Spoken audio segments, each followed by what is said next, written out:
যতই পুলিশ নিয়ে ঘুরে বেড়া, যতই গাড়ি নিয়ে ঘুরে বেড়া, একটা নেতা কেমন হয় যে সহজ সরল থাকে, আর একটা নেতা কেমন হয় যে 10টা পুলিশের গাড়ি নিয়ে, 20টা গুন্ডা নিয়ে, বাইক নিয়ে ঘরে ঘরে ঘুরে বেড়ায় আর মানুষকে ভয় দেখিয়ে বেড়ায়।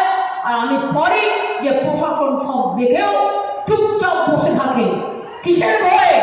চাকরি যাবে, ইলেকশন কমিশন সরিয়ে দেবে, তো 2 মাস পরে কি করবেন?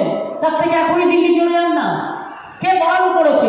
নয় দিল্লি যান আর তাহলে নিশ্চিতের বাড়ি চলে যান, তাহলে আপনাদের আইন শৃঙ্খলা সামলাতে হয় না। যদি আইন শৃঙ্খলা নিয়ে কোনো প্রবলেম হয়, আমি কিন্তু ছেড়ে কথা বলবো না, এটা বলে রাখলাম।